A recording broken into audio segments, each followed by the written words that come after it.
Hello, everyone, and welcome to a brand new episode of the Indian Art Podcast, where we interview some of India's next best analytical and creative minds who are not only revolutionizing their own field, but at the same time transforming India's entrepreneurial ecosystem one step at a time.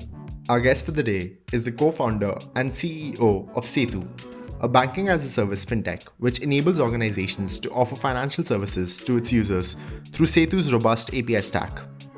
He was one of the first few team members of the Aadhaar project when it launched in September 2010 under Nandan Nilekani, and later was a core team member at iSpirit Foundation.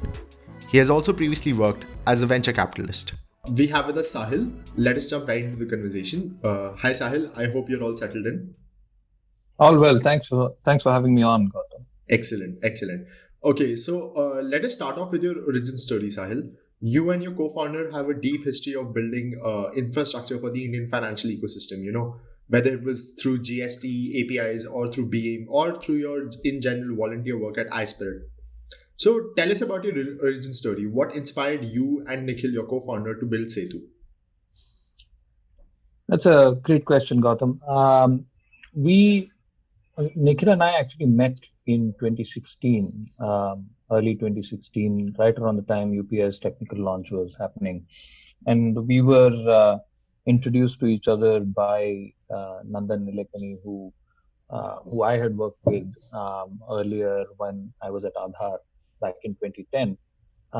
And of course, I was part of the kind of core team around the India stack, working around building out eKYC, eSign, or at least designing these public digital platforms. And Nandan actually introduced us in 2016, saying that this is this is a time for us to kind of get together and get UPI to 100 million users in 18 months, and those are the kind of targets that only Nandan can set. And so maybe useful at that point to give a little bit of background into what Nikhil was also doing then. So Nikhil began his career at Tally, and then was at Intuit, and then at Exotel. So I'd done a lot of work in both small business software and also around APIs. And so he had back then just joined the India Stack team to head the developer ecosystem for India Stack. And specifically, he was tasked with building out the ecosystem for UPI. I myself, back then in 2016, was a VC where I was focusing on fintech and what we call mass market technology or tech for Bharat. But my colleagues at the fund were kind enough to let me spend about 20% of my time working on India Stack, where I was a volunteer.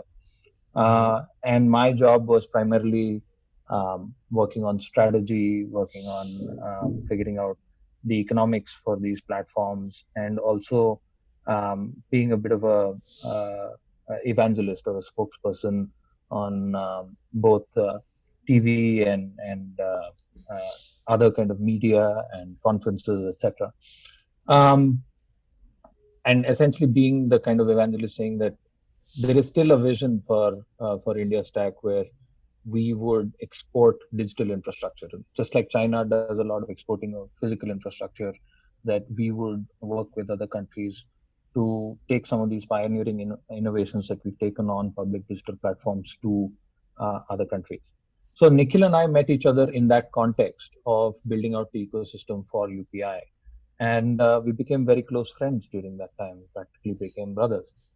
UPI went through a very exciting time where, back in early 2016, if you actually go through some of the media coverage, then there was a lot of skepticism. There was a lot of questions around why do we need another payment system platform. And obviously now in retrospect, a lot of those questions have been answered and then some. But back then, building that ecosystem was our primary job. And we became, like I said, really, really good friends. It was an exciting time. 2016 was also the year demonetization happened. And while a lot of things went wrong with demonetization, one of the positive externalities of that particular event was that digital payments and digitization in general received quite a bit of a boost. And then Nikhil at that point was part of the team that led the build out of the Bheem application, and he led the team that got that app built in 3 weeks following demonetization. Um, and at that point, I was working with the chief economic advisor's office, figuring out how long it would take for India to return its cash to its people and things like that. That was an exciting time, and we became very close. And around 2018, when I was thinking of moving on from my VC gig, it became very clear that, to me at least, that needed to uh, build another company. And for me, partly that's the reason. The reason behind that is that I come from a business family. I'm a fourth generation entrepreneur. My great grandfather, my grandfather, my father all started their own businesses, all small businesses, but entrepreneurship Just really was times. always The the. thing was always in your bloodline of sorts. That Yeah, spirit I was mean, always there. one way of saying it is that it's the default option for people like us. So um, it it became very clear that I had just become a dad earlier in the year, and then you start asking yourself fairly existential questions when you become a father. And one of them was, if I've always wanted to be a founder and start my own company, and if I haven't done so, then I couldn't, in good conscience, encourage my son to go and, Follow the family path. or at least pursue whatever it is that Right. was his calling. Right. And so I decided to kind of start a company, and I had learned enough in my experience that who you work with matters far more than what you work on. And Nikhil was one of those people that I had, like I mentioned earlier, grown very close to, and he was the kind of person that I would have happily bet the fund on when I was a VC. So since there was both a values match, and there was obviously a lot of faith that I had and respect that I had for his abilities, I knew that he's the person that I would have to kind of start a business with. And so we got to kind of jamming about different business ideas. And initially, it wasn't necessarily very clear. And in hindsight, it appears kind of obvious that the two of us would have started this kind of a company. But it wasn't obvious to us when we first started talking about it. Um, but I think, the more we talked, the more it became very clear that for us, the happiest times and the most fulfilling periods of our career was when we built infrastructure um, you know, for digital platforms, right? When we built these large scale systems that, millions of people or hundreds of millions of people could Exactly. use. Scalable architecture. Pretty much, yes. And for me, my idols were people like Vishweshwaraya, people like E. Sridharan, who built the Metro Delhi Metro, system. and of course Nandan, who was the architect of Aadhaar and several other platforms. And these are all, essentially engineers who built infrastructure that tens, if not hundreds of millions of people use on a daily basis. And that's the largest impact you can have on people's lives. So when we started thinking about what kind of impact we wanted to have, it became very clear that, one, we wanted to build infrastructure that would materially improve the quality of life of Indians at the very least to begin with, and hopefully a much broader impact. And when you look at, what is it that will drive GDP growth for the country, and what is it that will improve the quality of life? So when we start thinking about what are the vectors that will drive GDP growth for the country, we know that healthcare is a very important vector, education is a very important vector, urbanization is a very important vector. But Nikhil and I are not experts in either of these sectors. So we know that a fourth and a very important vector is financialization, or financial inclusion, broadening of the net of formal finance, so to speak. And that is, we think, one of those key underpinning layers of society. And for us, the mission was, if you're going to improve the quality of life of these people, the first thing that you should make sure is that Lakshmi is resident in every home. There is wealth in every home. Right. And that is something that India has fared very poorly on so far. If you look at credit penetration as a function of, let's say, household debt by GDP, that's like 12%, as opposed to the global average of closer to 60%. If you look at insurance penetration, we're at 3.5%. If we look at investments, number of people making mutual fund investments, that's about 2 crores. It might have gone up to 3 crores this year, due to the with a lot pandemic. of a lot of millennials coming in as well. But again, it's embarrassingly low participation in our capital markets. Um, so if any of these kind of measures of inclusion in formal finance, we lag tremendously. And so when you start thinking about why that is, the simple reason is the fact that formal finance is not ubiquitously, it's not ubiquitous, it's not easily accessible, it's not affordable. Um, and so a lot of these reasons essentially mean that there is not sufficiently efficient delivery of pools of formal finance to the average Indian. And so we started thinking about why that is. And this is where, like, we should take the mission of ensuring that there is wealth in every home, or Lakshmi is resident in every home. Um, and you look at this particular problem, you start seeing that there is a certain theory of change that we subscribe to, which is, if you take banking and financial services 1.0, which is from, let's say, independence until around 2005, the only way to open and operate a financial account, be it a loan account, an insurance account, a mutual fund account, or even a bank account, would be to physically visit the branch of that registered or licensed financial institution and open an account in that branch. And that has a certain distribution cost and a certain distribution structure. And most businesses, most industries, uh, are industries where distribution costs dictate product design, dictate the kind of products that can be made and marketed at scale. And so that particular cost structure, that physical branch model, has a fairly, let's say, it's not exactly the most affordable cost structure that you can have. And as a result of which, the number of people that were there in the formal financial ecosystem was maybe 6 or 7 crore people until about mid 2005, and it grew very slowly in that period.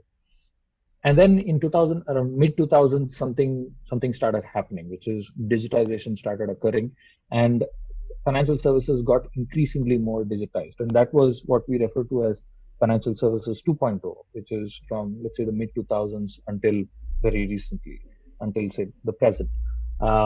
And that was a period where, instead of having to physically go to a bank branch, you could digitally go to mobile banking or net banking or some app and open an account to a certain extent. I don't think full digitization has occurred, but to a Right. large extent, there has been a kind of translation of those Yeah, physical that is processes that is true.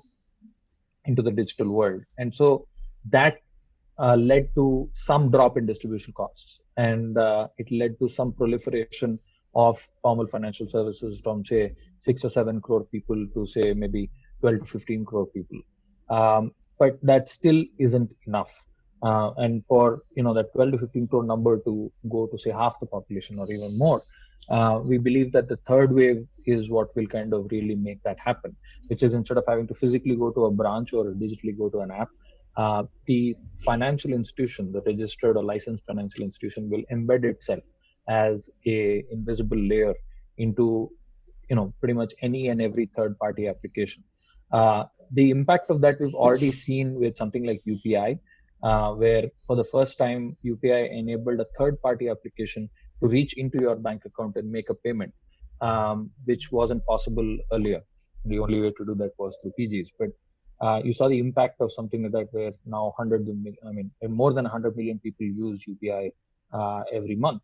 And we see that if you can take that same paradigm and apply it to account opening, account operation, data movement, etc., then you'll be able to get a loan from a third party application. You'll be able to operate your bank account from third party applications. You'll be able to get insurance. And you're already beginning to see that with something like, say, EMI at checkout, which is kind of being embedded into Absolutely. multiple At e-commerce POS, sites. at Yeah, POS yeah, channels or something like that. yeah. EMI at POS, EMI at checkout on e-commerce websites, and also you take the example of, let's say, the 2 rupee ride insurance product that Acco had done with Ola, Right, and now even right, ICICI Lombard has that with Ola, right. which is a unique kind of product. If you think about it, it's unlike any Absolutely. other insurance Sachet product insurance, that's there. right. Exactly. And there would be hundreds of thousands, if not millions, of insurance policies created and Right, decayed within the right, span of 24 hours in a day. right. So that is what I mean by when you embed financial services, informal Exactly. finance into third-party applications, you can actually create new types of financial products in and of itself. Right. And so while Acco and Nora were able to work with each other, and Amazon is able to do EMI checkout, etc., there are hundreds, if not thousands, of businesses that would love to have these kind of features and these kind of Solutions. financial products embedded in their application. And that's what we decided that we wanted to build the infrastructure to enable, because you see the uh, the end customer has already been acquired by these businesses for the purpose of a transaction, And be I'm it and I'm so sorry to add over. I mean, so sorry to sure, interrupt, but just to add over here, that the fact that these businesses have already built an expertise with their own distribution channels, right? exactly. Ola knows their players. Ola knows their users very well. They know how regularly they're interacting with the application and everything like that. So leaving this up to Ola's expertise and like just providing them the infrastructure to also be able to like say like build out the product or just build out the direction of the product, it makes a lot of sense, combining their expertise with the financial, what's the word, features of the sorts provided by the third party company. Precisely. Actually, it is beneficial for all parties involved to have Absolutely. this kind of a structure. So if you look at it, we start with the customer. When the end user is kind of availing a service, be it an Ola ride or be it a Swiggy order or be it any other kind of use case. You can take bill payments, or you can take any particular kind of use case.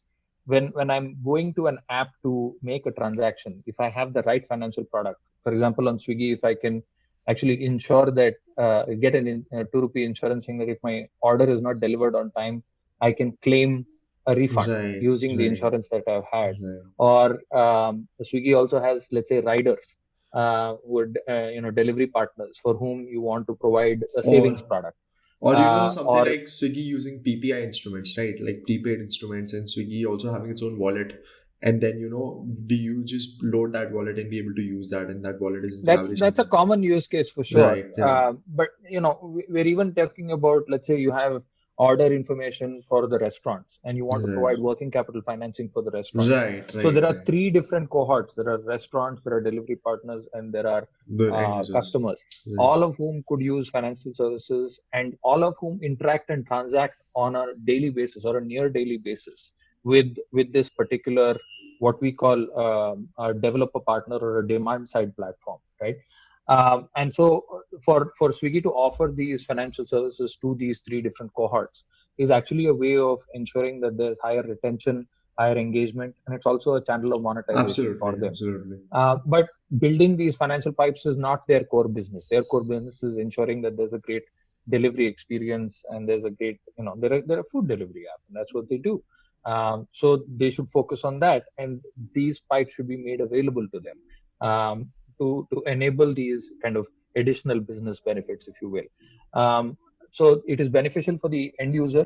It is beneficial for the demand side partner, and for the financial institution, it is also beneficial because it provides them with a much better distribution channel to reach a larger and much more specific cohort of people. So it's just like branch banking is a distribution channel for them, mobile and net banking is a distribution channel for them. APIs or these kind of partnerships are a distribution channel for them. So all three parties in that particular transaction benefit. The challenge, of course, has been that building this connecting infrastructure has happened on a very ad hoc basis as a one-to-one partnership between, let's say, Right. the financial Just a very institution and the customized demand solution partner. rather than right. Exactly. So what we kind of saw our role as being is being specialists in just building these pipes. We are the plumbers for the The financial bridge ecosystem builders. of the country. Yeah, exactly, and that's why we Setu. called ourselves Setu, because we Absolutely. wanted to be the bridge between pools of formal finance and cohorts of demand. So, the closest word we could find in Sanskrit was Setu. It's the closest word to an API or a bridge between these two businesses, and that's pretty Right. much the origin story. I think just to summarize, and I'm pretty sure you must be tired of like hearing this, but companies like Setu are helping every company become a fintech company, right? I think that just to Yes. just to summarize that, right? Yes, we think every company already is a financial services company in some regard or the other. Then, if you take your neighborhood grocery store that your mom or dad would have kind of ordered, your daily supplies from, typically, you'll call them and they'll send over supplies, and you'll settle the bill at the end of the week or the end of the Right, month. So essentially, they are fronting you a line of credit. right, When absolutely, you really think about it, all B2B business in this country happens on 30, 60, or 90-day credit cycles. So, there is a financial services component, be it formal or informal, to pretty much every business in this country. And it doesn't make sense for people to finance this off their own book, so to speak. There are the licensed institutions have access to much cheaper capital, right, and it makes sense for them to be providing that capital to these absolutely. demand side partners. Absolutely. So, like you've already mentioned, embedded finance is the new hot thing in the financial services industry, and how APIs and not AI is the future, in general. And if you look at the global scenario, players such as Marqeta in the prepaid card segment or Plaid in the data aggregation segment have truly revolutionized financial APIs in general. So, looking at the global scenario, what have been your key takeaways for Setu on all of this?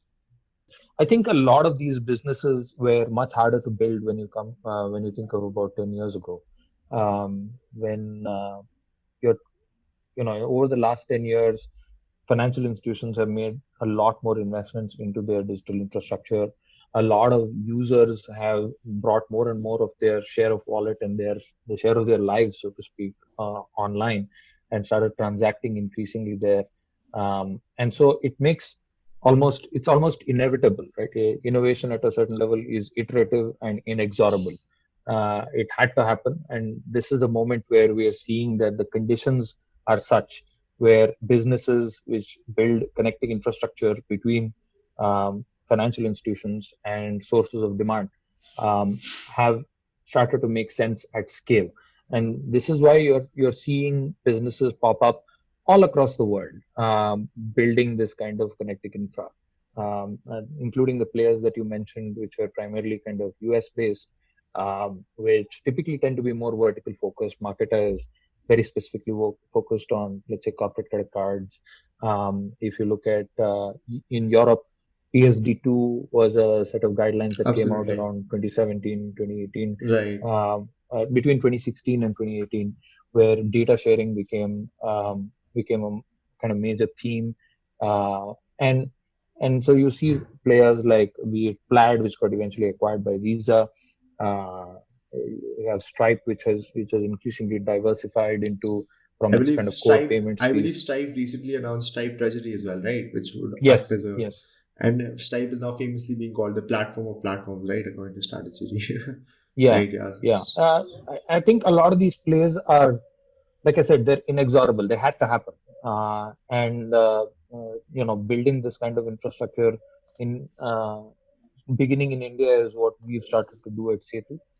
But we think that this kind of a business is a very long-term business. When Nikhil and I started this business, we basically looked at it as at least a 30-year time frame, because an infrastructure business has a long period of kind of installation, and then there is a period of, like we said, deployment, right, where it gets used.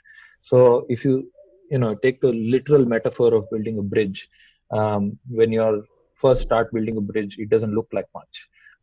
It just, there is no bridge at all. It's not useful until the bridge is kind of fully built.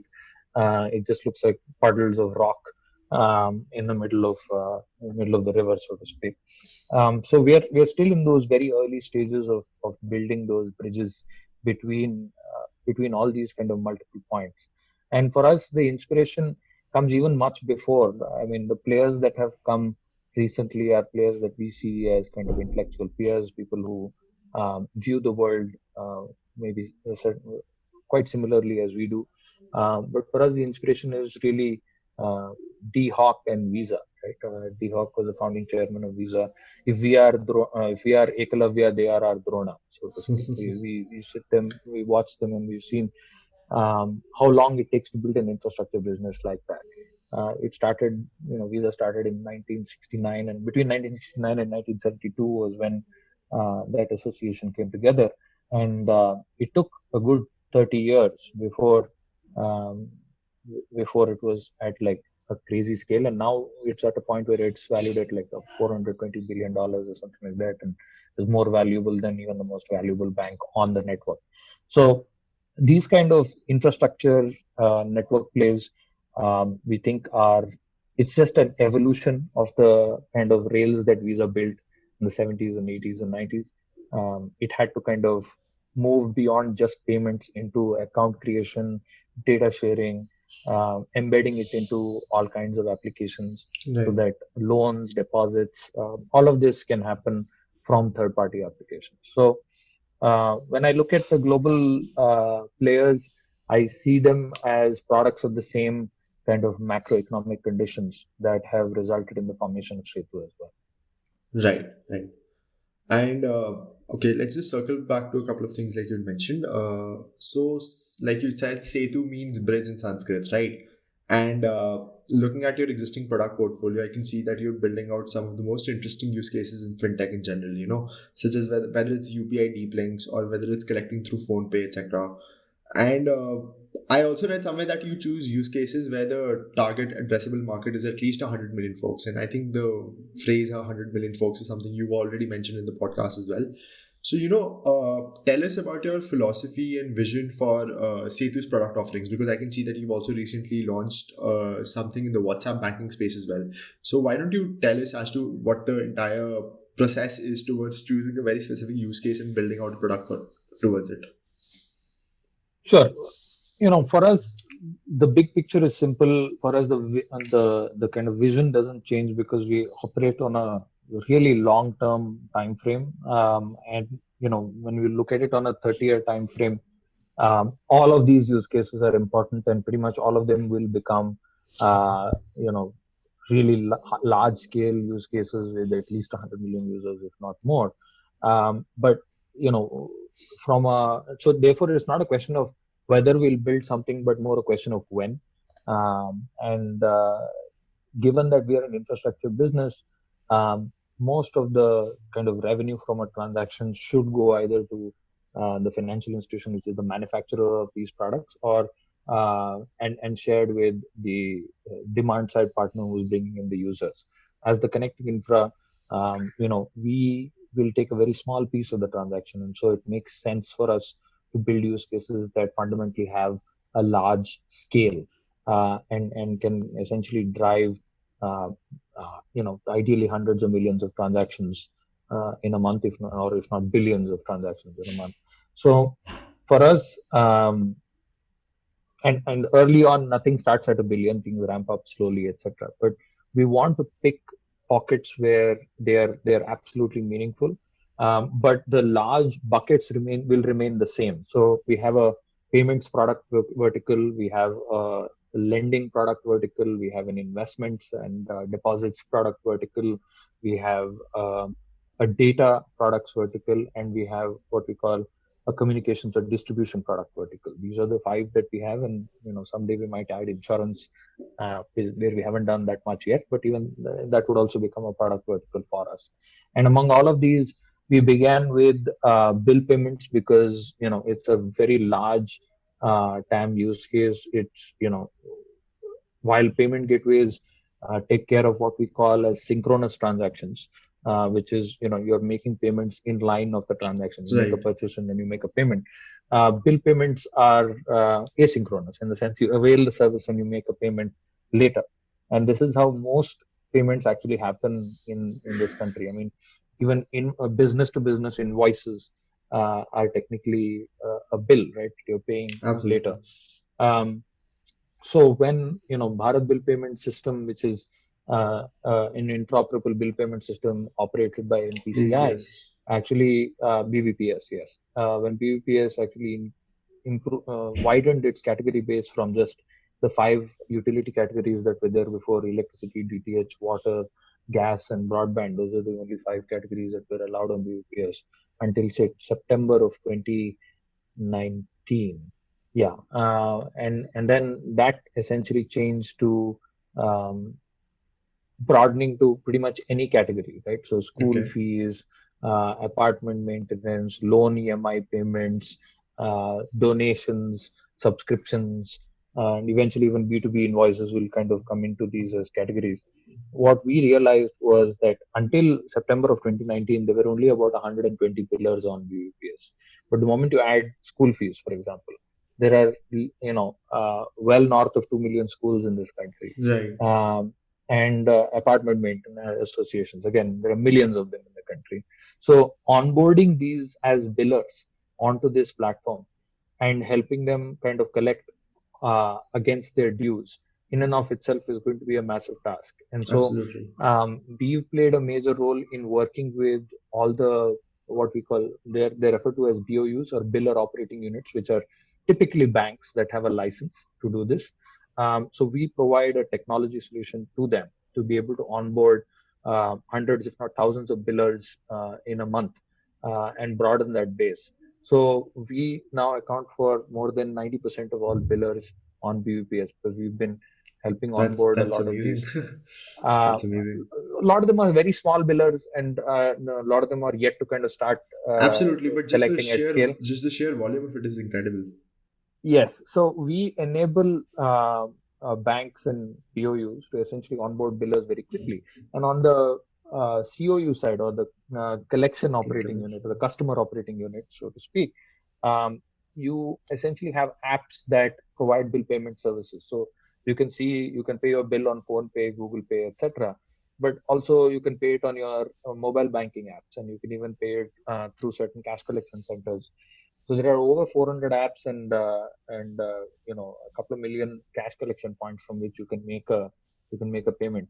Now we want to make it possible for any app to become a bill payments app. So we provide APIs as an SDK to, let's say, a a lending app, a fintech lending app wants to become also a bill payments app, so that they can link their loans to bill payments. So you can do end use monitoring of those. So we provide that as an SDK now.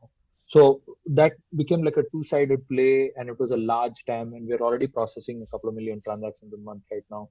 We'll probably scale significantly from there as well. That So is incredible. that, Just but it incredible. took us a while to build.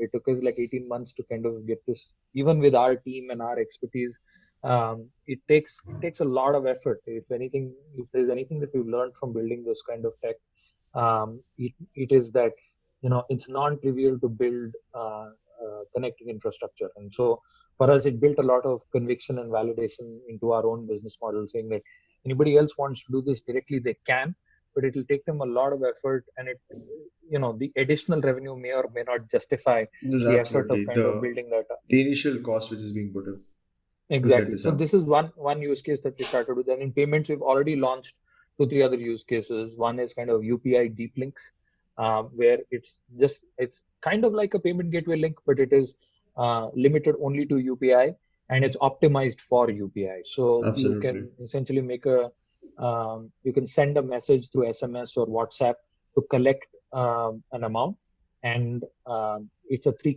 click payment experience as opposed to a PG link, which So requires many more steps, right? typically, what kind of customers have been utilizing the UPI deep links? Just to give a very broad stroke customer profile. So multiple people, from lenders to e-commerce players Absolutely. to anyone who needs to collect against a Right, particular right. due. But We this are even would in particularly make sense for example, the lending use case, right? If EMI collections, right, just to optimize that, make that extremely user friendly. Absolutely. Absolutely. So UPI Deep Links is another product that we've launched. FASTag issuance, which is being able to issue FASTags from third-party applications. Currently, you can get FASTag from some of the payment applications, but even logistics players want to issue FASTags, let's say, or parking players want to issue FASTags from within their application to their customers. Right. They can do so with our API, where we work with a sponsor bank to kind of enable that feature for them. So this is in payments. In deposits and in lending, we're working on a kind of gateway product where you can essentially book an FD from multiple banks, from a choice of multiple banks, by Based on the integrating with a interest rate. single API. Right. Yeah, by integrating with a single API. So we are already working with multiple small finance banks and a couple of the large private sector banks as well.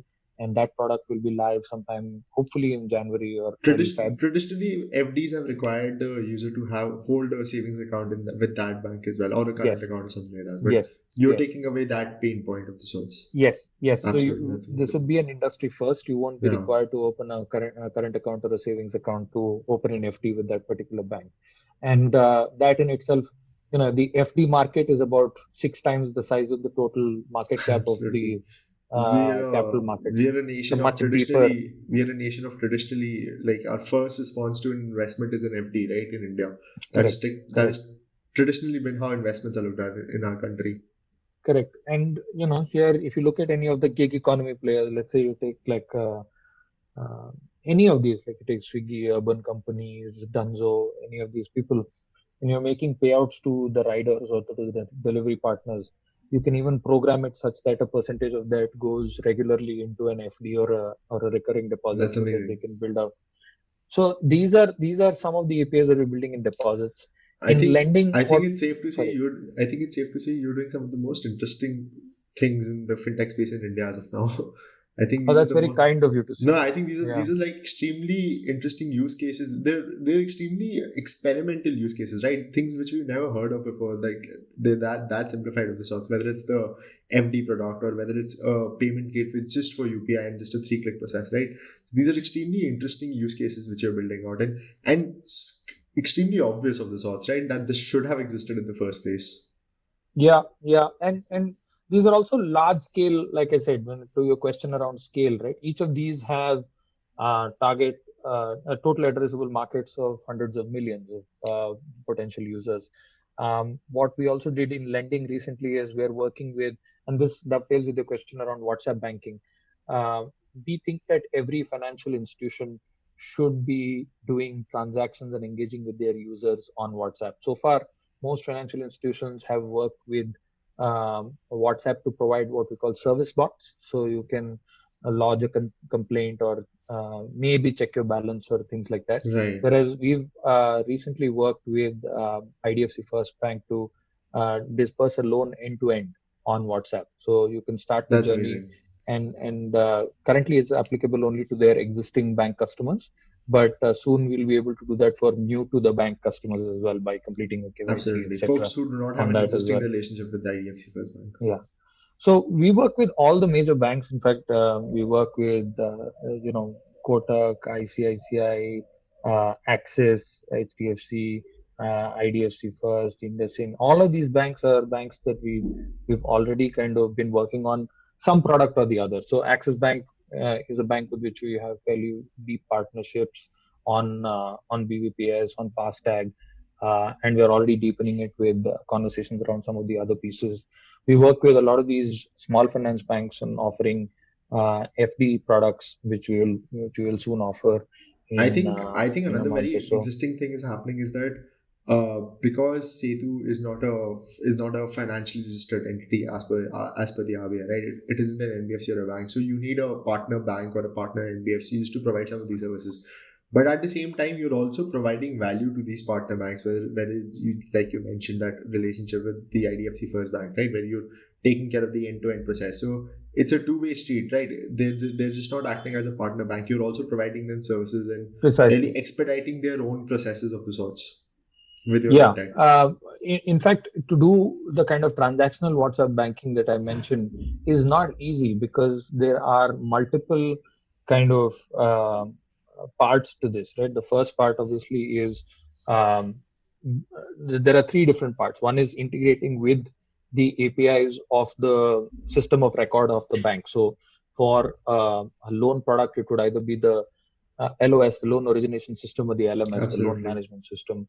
For deposits products, it would be with the CBS, the core banking system. Oh, So integrating with those APIs and externalizing them so that it can interact with a WhatsApp bot is one piece of work. The second piece of work is hosting the WhatsApp number and ensuring that all the template approvals and all of that stuff is kind of taken care of with WhatsApp. And then the third absolutely. part is actually building and programming and maintaining the bots and providing analytics on top of that.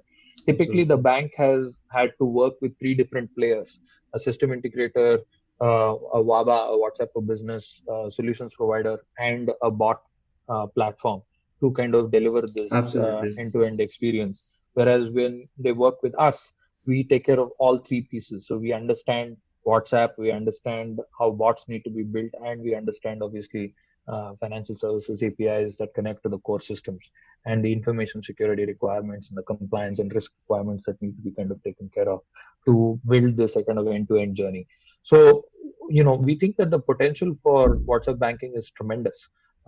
It can essentially become another channel just like net or mobile banking for the bank, because it's essentially the bank's number or the financial institution's number, and it's the simplest UX for most Indians, right? So there are 400 million DAUs on WhatsApp.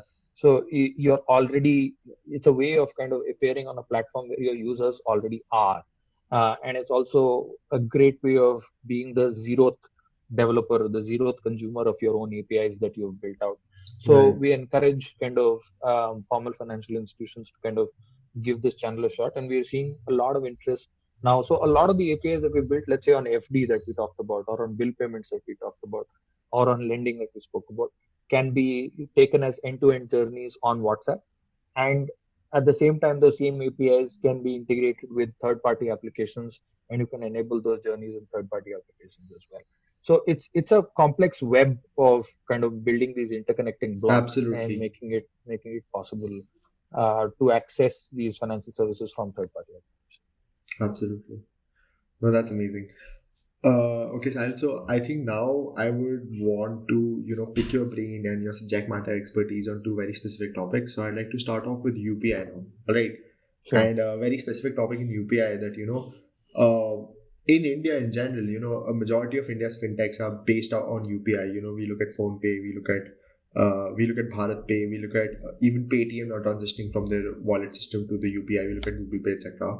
And the biggest debate in this field would be zero MDR. And just for our users, MDR is the processing fee or the rate charged to a merchant to assist in the transactions that are being made for them. You know, and government back in, I think that this was back in 2019 end, they slashed MDR to zero for UPI, and they wanted this to act as a boost for digital innovation for merchants. You know. But what has happened is that with zero MDR, there are now slim to none margins in UPI.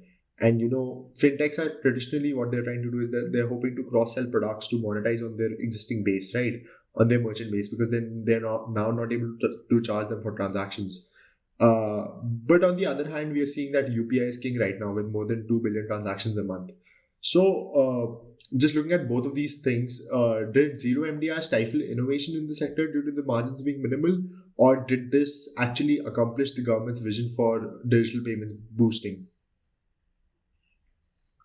Um, I I don't think it did either.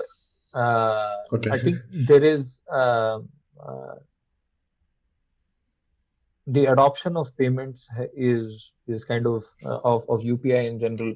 I think is a function of the simplicity of the UX.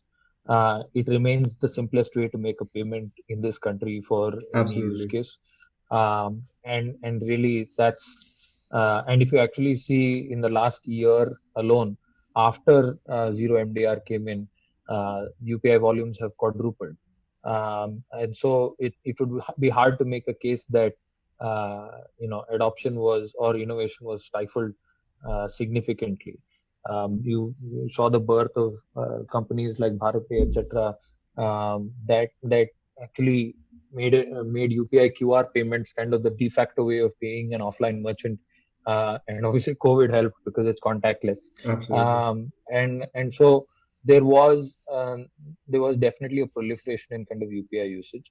I think rather than stifling innovation, what has happened is further development is probably going slower than it would have liked, and than we would have liked, because there is less money in it for the participants to invest into UPI infrastructure. So I think what's really suffering is stuff like uptimes, stuff like success rates, where Absolutely. I think we're seeing this on social media now that UPI success rates have fallen quite a bit. We're yeah. seeing official numbers are pegging it at, I think, what would be the official tally as per NPCI, because I believe they had recently put out some numbers into Um, conflicts.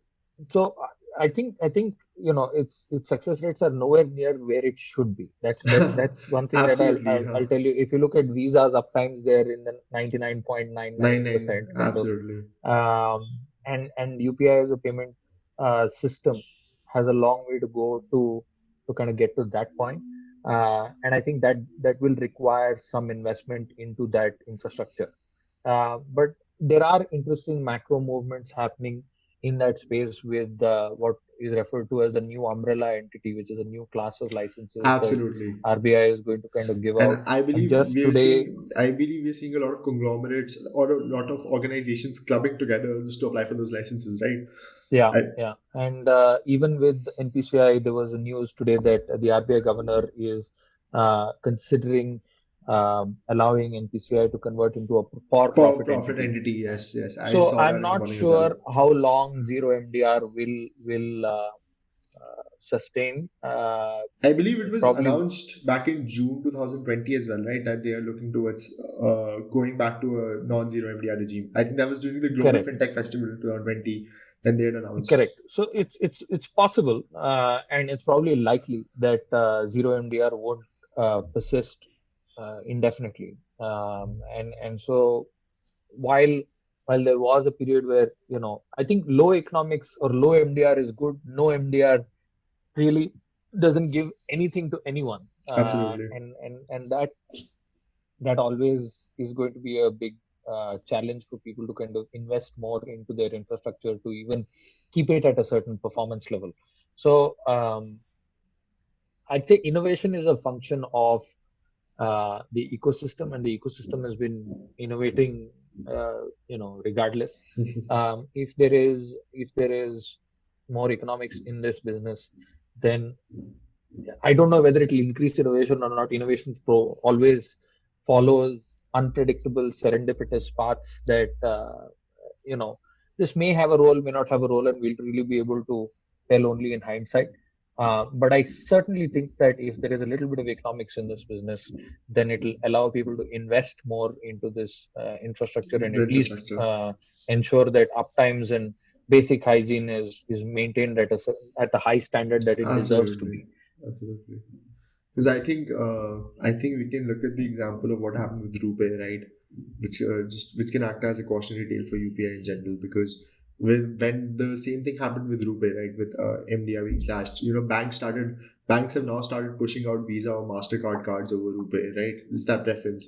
So what is happening is that while I think stifling our innovation, like you mentioned, is a phrase too strong, but what is happening is that it does slow the growth, because if the economics are not there, banks or entities which can profit off of the system are not incentivized to actually push it or distribute it more, or just Yeah. innovate in the space more often. Right. So UPI was one thing. The other thing I wanted to talk to you about was the account aggregator framework. So recently we saw that Axis Bank and IndusInd Bank also have gone live as financial information providers, or FIPs, under this framework of the RBI. And we'd love to understand from you in general. So, it'd be great if you give us a primer on this topic. What exactly is the account aggregator framework? So to put it very simply, in order to open an account, and let's take the example of a loan. When you're applying for a loan, one of the important things that you do is, if you look at it as a physical process, you go to the branch, you fill out the form, you share some documents, and you sign the contract, and then people evaluate your documents and your eligibility, and then they disburse a loan to you. If you look at the specific steps in the middle of essentially providing the documents where you are doing two things. You're doing KYC, which is you're saying this is who I am and this is where I live, and you are providing underwriting information, saying this is how much assets I have, or this is how much in my bank account. So you provide your bank account statement, your salary slip, or some other. If you're doing a secured loan, you'll provide the gold itself or the house papers itself, etc. That particular step of sharing information is something that has been notoriously difficult to digitize so far. But if you really think about it, your bank account statement already resides in your bank. Your Absolutely. tax payment information already resides with the income tax department. Your salary slip already um, uh, resides with, let's say, your employer, and several other documents reside in several other repositories. Now, what you are essentially doing when in the account aggregator framework is, let's specifically take the case of financial information. So your bank account statement and let's say your tax information. When you're applying for a loan, the lender wants is a financial information user or an FIU, like I said. And the bank that has your bank account information and the income tax department, let's say, are FIPs or financial information providers. What you need when you're applying for a loan completely digitally is for that information to go from the FIP to the FIU. And you don't want that to happen without your consent. So what the AA does, the account aggregator does, is really a consent management framework where essentially you go to the AA application when you're making this loan application and you say, I give consent to this FIU, which is the lender from whom I'm asking a loan for, To to be able to access pull those. information from these FIPs so that they can process this loan. So it also has the use of that information, how long it can be shared for, how it should be processed. All of that is part of the consent that I am passing. So the role of the account aggregator in this specific world is to essentially manage consent, is to collect the consent from the user and provide this consent artifact to the data request that is going to these FIPs from the FIU. So that very specific role, that very specific and limited role is what an AA is supposed to do. Um, but it's such a crucial role because if you're able to kind of ease the access of data from third parties when you're kind of doing a financial transaction, then the cost of underwriting, the cost of kind of acquiring this customer and getting verifiable information on this customer, and the speed at which I can underwrite and disperse the loan, all of which the cost goes down, the speed goes the timeline kind of goes down to process this. So essentially, I the lenders will be able to process smaller and smaller ticket size loans, smaller and smaller tenure Absolutely. loans, and therefore address a much larger population when it comes to their credit requirements. So over a long term, this particular ecosystem can have a massive impact on the proliferation of credit and even the proliferation of other kinds of, you can potentially look at this as having other use cases as well, right? Where you're doing employment verification and you want to just give consent to your potential employer to fetch information digitally from third Absolutely. parties. I mean, it has a lot of potential use cases, but it's Absolutely. specifically managing consent is the role of an NBFC account aggregator Absolutely. in this framework. I think circling back to the lending use case, this is all what you've described is absolutely quite similar to the Okin protocol, right? Which was also recently the sorts, which was also published on GitHub, just to put it in the simplest terms, right? Because the Okin protocol also allows seamless. Gautam, I think the Dolby app stopped recording in the middle for me. It's fine. It's fine. It's fine. No worry. Your audio has actually been quite clear on this, so it'll be fine. Okay, Don't worry okay. about it. Yeah, Sorry, go ahead. you must have gotten a call or something, right? Usually that's what happens. I see. No, Yeah. but don't worry about it. Absolutely, your voice has been quite crystal clear. The iPad, I think you're recording through the iPad, right? So, I don't know, maybe through these earphones as well. So, right, yeah. yeah, your audio has been quite clear, so not a problem at all, right? Okay. Right. So as I was saying that just circling back to the lending use case, I think uh, this entire thing is absolutely quite similar to the Okin protocol, which was recently announced as well, right? Which was not announced but published on GitHub per se because it's open source in nature. That just seamless. What do we say? Communication of data or seamless processing of data, just to ensure that a lender is able to process applicants for loans quite easily as compared to the traditional way where underwriting is a slightly more manual task in nature. It's slightly different from an AA. Like I said, what the account aggregator does is it manages consent for the requesting of data. Absolutely. And if we go back to that physical but useful metaphor of kind of offline loan application, right? First, you go to the branch, then you take a form and you fill out the form, and you sign the form, and you provide documentation along with it. Um, and then you submit the form, and then the whole underwriting process begins. What AA does is that it helps you in getting permission or getting your permission to get those supporting documents from third parties, right? That's what AA specifically does. What Okin does is that it standardizes the loan application itself, Okay. and standardizes the way a loan application should be represented so that it can be sent to multiple lenders in one shot, and they are Absolutely. all prepared to kind of receive and process that loan application. So Absolutely. there's a subtle difference. They operate in the context of the same use case, but the two protocols play a different role in the context of each use case. Absolutely. So how should the API be structured so that all the demographic details and other details that need to be filled out to essentially complete a loan application are standardized across lenders, so that anybody who wants to send a loan application to all the lenders that are part of the Okin network can essentially do so com- uh, by essentially complying with these standards and providing the applicant the loan in that same standard Got it. format. So they're related, but they're not the same thing. Not the same thing. Got it. Got it. Uh, okay, Sahil. So I think the next thing I want to ask you is that what growth plans does Setu have for the future? What is immediately next in store for all of us in general?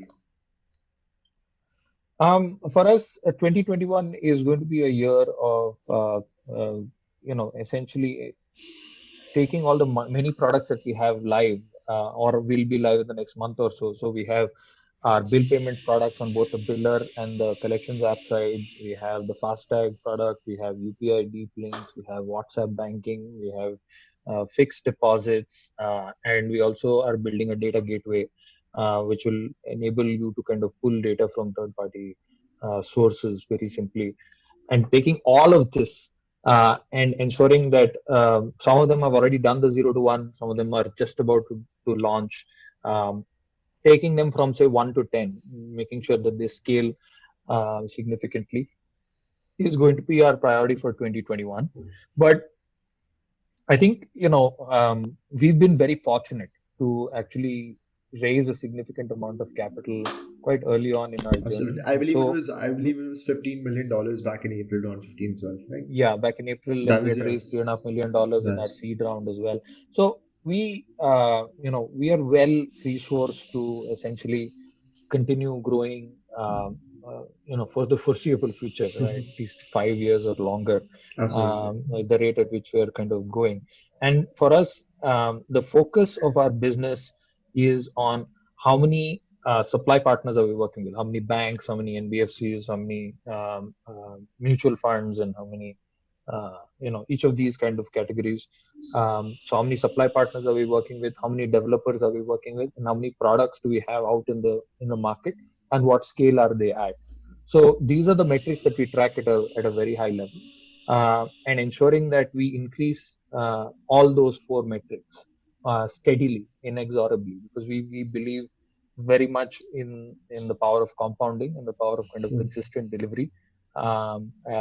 We I think people overestimate what is possible in the short term and dramatically underestimate what's possible in the long term. We are a long term business.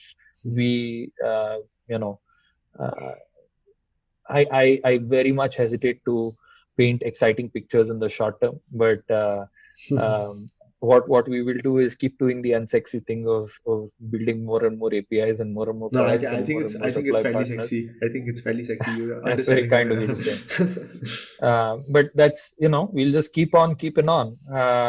And we think that the results will begin to show over, over the next few years. And the next year to me is just one more year in the things that we need to do. And we know what we need to do. So like I said, all these products, making sure that many people use it, it begins to kind of impact the lives of tens of millions, if not hundreds of millions of people over the course of the next 18 to 24 months. And then, um, you know, we are a business that's already generating revenue, that is already on a path to profitability, that, doesn't need a lot of capital because we don't burn money on customer acquisition. We're a B2B business. Um, you know, I'm very focused on building. We're very focused on building an extraordinary team, because for us, our business exists at the intersection of finance, technology, the regulation of or law, and design. And so it's absolutely crucial that we have extraordinary people who are extraordinarily missionary and committed to the mission on our team. And that's one of the most satisfying things about building Setu for me and Nikhil, which is, we get to wake up and go to work every day with some of the best at what they do, right? And their values are aligned with ours, and they share in the same mission. So just the everyday process of going to work with my colleagues is something that I feel very blessed and privileged to have been able to kind of put together. So we'll just keep doing more of the same. Um, so I think that's the Setu has plan. an extremely interesting decade lined up for all of us. I think the next Thanks, year man. would be a wrong word, but the decade, right, in general, Oh, for because sure. I think decade is the decade is the right. time frame to kind of look at. Absolutely. No, Yeah. that's great. That's great. Sahil, I have one last question for you, and this is something we ask every Indianaut who comes onto our show. What advice do you have for other aspiring Indianauts or entrepreneurs in general? Uh, what advice is in very generic advice? What kind of advice would you like to Very kind of? generic advice. Just very generic advice. Just like a one liner or something.